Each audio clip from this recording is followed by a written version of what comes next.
welcome back to Nell's Beautiful Films. It's your favorite disgrace to society. The highly controversial live-action Snow White just came out, and I will not be reviewing that movie because I refuse to watch it. Instead, now's a good time to talk about why I've never and will never watch Disney's live-action adaptations and remakes. Like a lot of people, I grew up watching Disney's animated movies and have loved them to this day. However, I never understood the appeal of live-action adaptations and remakes. I've never bothered to watch any of them. Well, except for 101 Dalmatians that came out almost 30 years ago, and the Alice in Wonderland live-action with Johnny Depp. I've never watched any other movies. Not Maleficent, not Beauty and the Beast, and certainly not the controversial ones like Mulan, Little Mermaid, and the most recent Snow White. So why am I so uninterested in Disney's live actions? The short answer is why? What's the point of the live action movies? Let me explain. There are generally three types of Disney live action remakes and adaptations.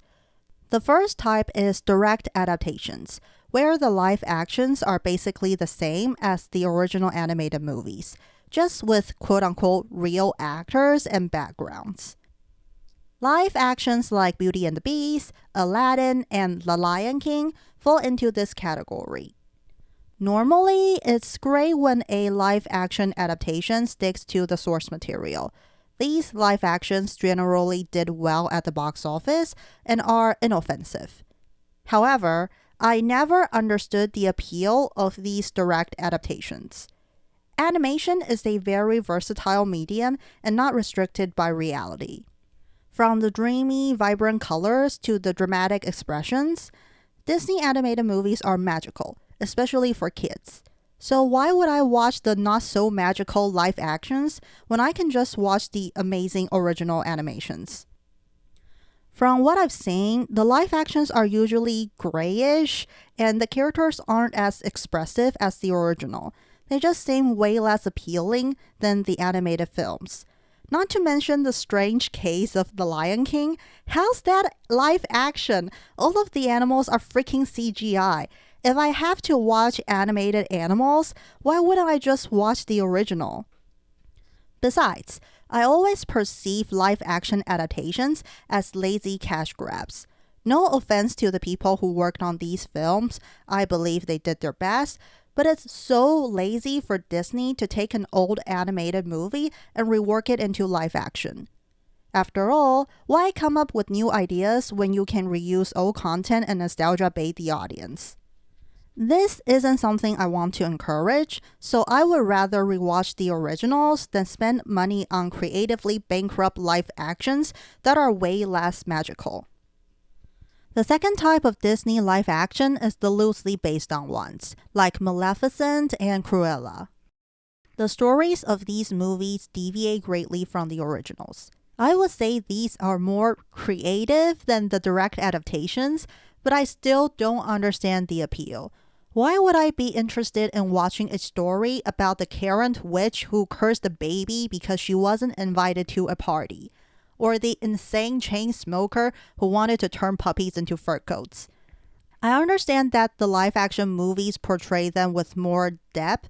Maleficent is even a good guy who actually loves the princess and saves her in the end. But I'm just not interested in watching movies about these villains. And I don't really understand the need to make the audience feel sympathetic toward the bad guys. Most of these movies portray them as misunderstood good people who have been wrong in some way. Why? I mean, if done well, the movies could turn them into more complex characters, but there's nothing wrong with villains who are just evil. And sometimes, that's actually a part of their charm. Characters like Cruella are already interesting enough. I don't need a movie explaining why she's fixated on Dalmatians. And you'll never get me to feel sorry for someone who wants to turn puppy into fur coats. I would even say that Cruella is such an iconic Disney villain because she's just evil. She only cares about herself and would do anything to get what she wants, which is exactly what a classic villain does. I just don't find the idea of a semi-original movie focusing on these villains appealing. The last and worst type of Disney live action is the controversial ones that make questionable changes to the original that don't elevate the movie. Of course, I'm talking about the likes of Mulan, Little Mermaid, and the most recent Snow White. From what I've heard, Mulan is nothing like the original, and it's so much worse. The original is about a girl discovering and accepting whom she is through hard work.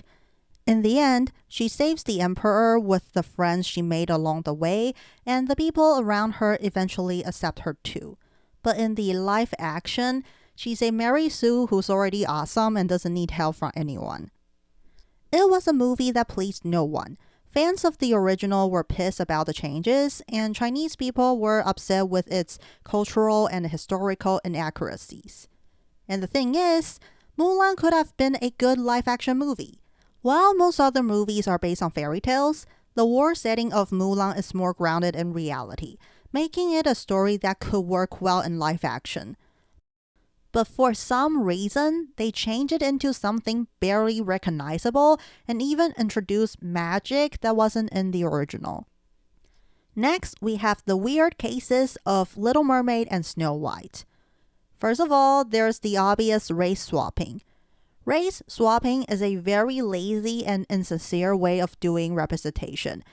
Instead of creating new characters that are Black, Latin, Asian, etc., race swapping is basically giving minorities leftovers.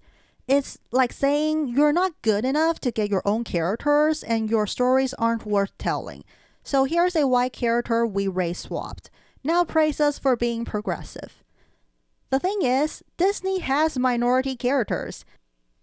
If Halle Bailey was cast as live-action Tiana from Princess and the Frog and Rachel Zegler as Mirabel from Encanto, there would be little to no backlash.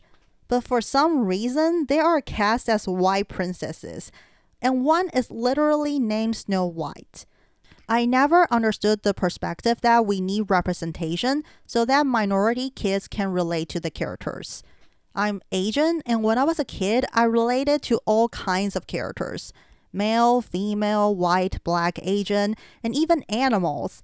I related to them because they're like me personality-wise or they face similar struggles as I did, not because of their skin color. I'm not saying representation doesn't matter. I do think creating different characters and telling different story is a good thing, but race swapping isn't the way to do it.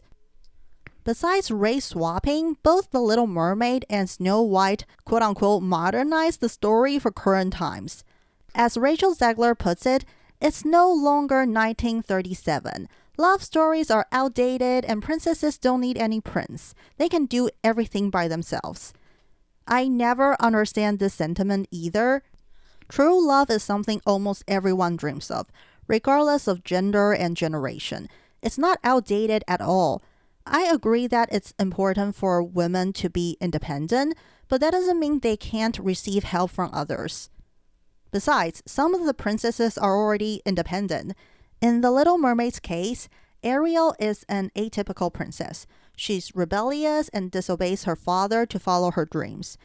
She already saves the prince at the beginning of the movie. I don't understand why it's necessary for her to do it again toward the end of the live action. As for princesses like Snow White or Cinderella, they're much stronger than people give them credit for. Despite being abused by their evil stepmothers, these princesses remain kind and hopeful. Instead of growing bitter and hateful toward the world, they complete their chores without complaint and dream of a better future. Yes, they are saved by the princess in the end, but they are able to arrive at that happy ending because of their kindness and resilience. These princesses are incredibly strong mentally, and I would argue that's more impressive than physical strength. It's also extremely slimy of Disney to be like, oh, the originals are outdated and lame, but at the same time desperately nostalgia baiting the audience. Most of the commercials try to demonstrate how closely the live action is to the original by showing classic scenes. So they know people love the originals, yet they still decide to fudge them up for no reason. To be honest, I was tempted to watch the Snow White live action when it was announced. Snow White is my favorite Disney animated movie. I watched it countless times as a kid. So while I was generally disinterested in live action adaptations, I was willing to make an exception for my favorite Disney movie. But then Rachel Zegler happened. As if race swapping a princess named Snow White isn't terrible enough, that brat had to run her mouth off. Instead of being grateful that she got to play the princess of such a culturally important animated movie, she disrespected the original by calling it outdated and mocked it as weird, weird, weird. It was obvious that she had no respect for the original movie, and this completely killed my interest in the film. It seemed like the staff behind the live action, including Dagler, has no idea why the original is so beloved. As I mentioned before, there's no need to modernize Snow White. Dreaming of true love is not out of fashion, and Snow White's strengths are her kindness and resilience. The Disney animated movie already made the prince way less weird than the original fairy tale. Instead of a random guy walking up to a corpse and kissing it, Disney's Snow White and the prince are in love throughout the movie. It makes sense that he would try to find her and kiss her as farewell. He's not a freaking stalker. Zegler also mentioned that the original animated movie scared her when she was a kid. And there's nothing wrong with that, but I actually love Snow White for that reason. As a kid, I didn't care about the romance in Snow White at all. It was my favorite Disney movie because I loved how surprisingly dark it was. The evil queen left such a lasting impression on me. I remember vividly the dungeon scene where she transforms into the old hag, and her death scene where she falls to her death with vultures waiting to feast on her.